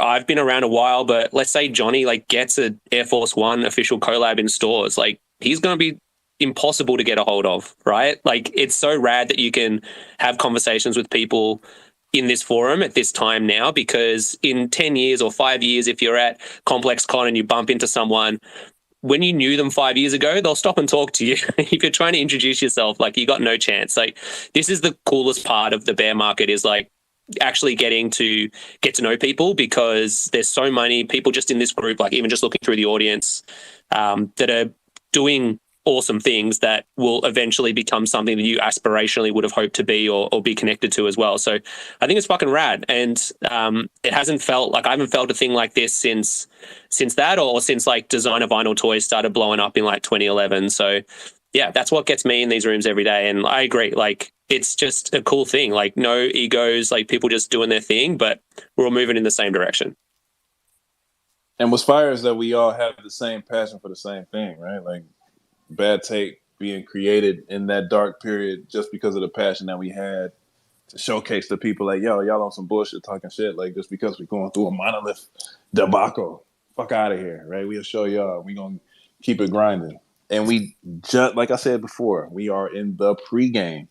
We just got our jerseys. We just got our uniform. We haven't even got our cleats yet. Once we get the cleats, we get out on field, it's a wrap, man. It's dope to even hear that type of story that Secure just told, because I grew up with people in Ohio doing the same exact situation, going to sneaker drops, camping out, trying to get certain pairs of shoes. I used to work at Foot Action. My brother was a manager. There was another manager there named Matt Michael. Now he has his own boutique in Ohio and Cincinnati called Corporate. And they just got their first Jordan collab with the Airship. He got his own colorway coming out in September. So being able to watch homie come up from a Nike Talk forum and being a manager at a Foot Action in 2001, 2002, to now having his own Jordan collab in 2023, like, that's the magic of all of this stuff. And it's everything like Sakir just said. We're going to be walking through these areas in 5 to 10 years, and it's going to be people coming up like, yo, I know you from XYZ. I remember when y'all was doing Bad Take and we was talking about da-da-da-da-da. And now you have the opportunity to get to know these people on this level. Even us having Jeff Staple in here last Friday. That was last week. That was Thursday. Last Thursday. Was that Friday? That was Friday. That was Friday. Last week. I was just thinking that. I'm searching the episode right now on my computer. This Jeff fucking Staple, bro. Like, that's crazy. That's crazy. But it's here, and we here doing it together. It's still crazy. But yeah, man, it's the magic behind all of this stuff, and we just getting started. Man, remember forums? Weren't they the shit? I met Sabotage in Nike Talk in like 2003, 2004. That now he's my like brother from another mother. Like, I think when I cast my mind back to those days, like, Mark won the Nike Talk custom comp in 2004. I won the Soul Collector custom comp in 2005 or 2006 or something. And then we've both done Nike collabs. He's done like 40, 50 collabs. I've done like 9 or 10. And dude, we were just two skinny guys who loved skateboarding, and I did graffiti and wanted to try and find a way to do graffiti without getting arrested, but also figuring out how to get paid. Who would have thought, man? Like, I have a finance and IT degree, and I started doing graffiti on sneakers as like a chance to have a job or do something different. Or I just actually wanted a pair of Sin City shoes, and I knew Nike was never going to make them. So I just made myself a pair of Sin City shoes, and then I was posting it on MySpace, and then 3 shoes later, I was making shoes for the rapper Chameleonaire and Nelly. And I'm like, what the fuck universe is this? I'm like going to uni during the day, working at Nike on the weekends and doing that. So it's just wild, man. And like, this is just a modern version of that. The same way we're talking about the modern version of being able to acquire sneakers with a Web3 mentality in mind, by comparison to like having to travel out of state or to another country to get something cool. That's wild as hell, man. I had, remember Sabotage dropped those Nike Dunks in 2020 that he raffled off. I won that raffle, and he raffled them for $1. So I got these Nike Dunk Highs that he made for $1, and I ended up trading those for a pair of Union Jordan 1s, the Royal ones. And them shits was going for like $5,000, especially in my size 14, it was going for like $5,000. So I ended up getting a pair of $5,000 sneakers for $1 off of the Sabotage raffle that I won. Like, you can't make this shit up, man. It's nothing but good times.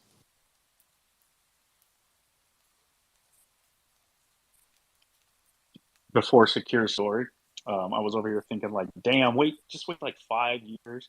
Everybody up here is doing big shit, and like we sit around like a dinner and be like, yo, remember when we're sitting in bad tech, or remember we're sitting in spaces talking to each other and we built these relationships, like. And then you started going in about the bear market, bro. And I say it all the time, like there's no better time. All the noise is gone. All the people here for whatever reasons are gone. What's left are the creatives, the builders, and the people that really, really want to like grow within this space and learn. So there's no better time to connect, honestly. And I appreciate all of you, man, spreading knowledge, sharing your wisdom, your experiences with me, because this isn't a world I come from, right? So how often am I going to get to sit on a stage with Johnny, Secure, Rupsy, Dre's been in it since the beginning. Baron's a huge collector. Puro's a collector. And like, how often am I going to be able to sit on a stage and just pick y'all's brain? Or like, if we're at an IRL event, y'all didn't know who I was and y'all are doing your sneaker thing, how often am I going to get all 5 of you together and just be able to learn from y'all together? Like that, it just happens here, right? So yeah, no, it's a big deal, man. These Twitter spaces can be used to learn and really kind of like build relationships outside, like that you would never get a chance to elsewhere. But on that note, I appreciate y'all. It is Friday night. My girl is off on Thursday, Friday, so you know I always hit a quick 2 hours and then spend some time with the family. And I think y'all should too. Have a good Friday. Have a good weekend. Dre Millie, what do you got for us? Man, I appreciate y'all. It's been a good, busy, crazy week here in LA, and I appreciate being able to spend this time and have these conversations with y'all. We got a hurricane coming, Hurricane Hillary. Make sure y'all sit down some good vibes for the homies, because we don't know what the hell is gonna happen come Monday, but we'll be back then to talk about it during bad take time, 6 p.m. California Pacific Standard Time. I'll see y'all there. Appreciate y'all. Have a good weekend. We'll have a hurricane party in spaces if it happens. So, all right, guys. Good night. Stay safe, guys. Later.